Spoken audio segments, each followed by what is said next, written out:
UP सरकार के home guard मंत्री और इटावा के प्रभारी मंत्री धर्मवीर प्रजापति आज इटावा पहुंचे हैं। हम इससे जानते हैं। धर्मवीर जी, जिस तरह से अभी अखिलेश यादव भी लखनऊ में जो बीजेपी के या सरकार के खिलाफ ये कह रहे हैं कि वो जो फॉर्म 7 भरा जा रहा है उसमें 100 लोगों को किया जा रहा है, तो कहीं ना कहीं एसआईआर को लेकर एक खिलवाड़ किया जा रहा है। देखिए, अखिलेश जी को समझना चाहिए कि जब एसआईआर, वैसे तो जब जब चुनाव आते हैं तब वोट बढ़ना वोट कटना ये प्रक्रिया है, लेकिन इस बार एक अभियान के तहत ये कार्यक्रम चला है, सरकार की ओर से भी संगठन की ओर से भी चला है।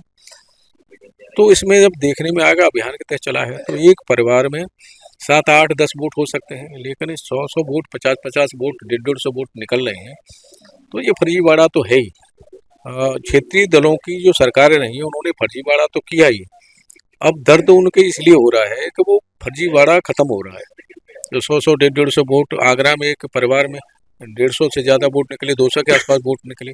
जब वो वोट कट रहे हैं तो पीड़ा हो रही है, डर सता रहा है कि ये फर्जी वोट कट जाएंगे तो फिर सरकार कैसे हमारी बन पाएगी। बस ये डर है और कोई विषय नहीं। जिस तरह से वो कह रहे हैं कि बीजेपी वाले ही लोग 100 से ज्यादा वोट बनवा रहे हैं, इसका मतलब कहीं ना कहीं वो पूरी तैयारी की जा रही है कि चुनाव को आगे देखते। नहीं, ऐसा नहीं है। जो वोट छूट गए हैं, जो बढ़ नहीं पाए हैं, किसी भी कारण पर से कोई प्रमाण पत्र नहीं दे पाए हैं, उन लोगों से के वोट बढ़ रहे हैं। ऐसा फर्जी वोट तो बढ़ ही नहीं सकता।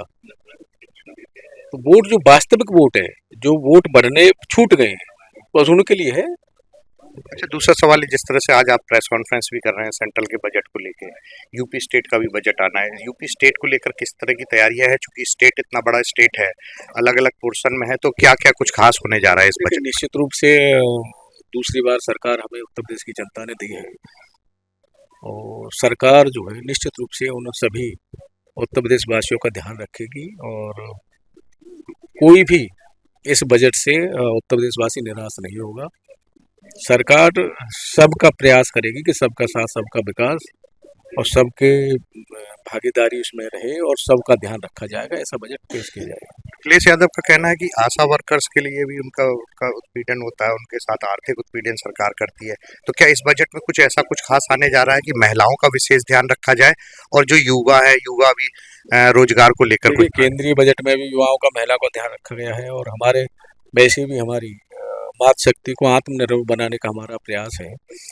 हम आत्मनिर्भर बना रहे हैं, अखिलेश जी आत्मनिर्भर बनाने को, हमारे महिला शक्ति को अखिलेश जी उसे पीड़ना बता रहे हैं, तो मैं सकता हूँ कि उत्तर प्रदेश की जनता समझ ही लेगी। हम चाह रहे हैं कि हमारी बहन बेटियां आत्मनिर्भर बने, उस ओर हम कदम बढ़ा रहे हैं। पंचायत के चुनाव को लेकर किस तरह की तैयारियां हैं, और चूंकि उसके बाद तो फिर लोकसभा विधानसभा चुनाव है? हमारी पूरी तैयारी है। हम लोग चुनाव का इंतजार नहीं करते, एक चुनाव से फ्री होते हैं, दूसरे चुनाव की तैयारी में हम लोग लग जाते हैं।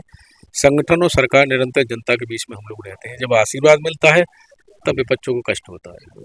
तो ये आपने देखा, ये प्रभारी मंत्री हैं जिनका कहना है कि जिस तरह से एसआईआर को लेकर जो बात कही जा रही है वो निराधार है और पूरी निष्पक्ष रूप से कार्य किया जा रहा है। कैमरामैन अमोल कठेरिया के साथ अमित मिश्रा, एबीपी न्यूज, इटावा।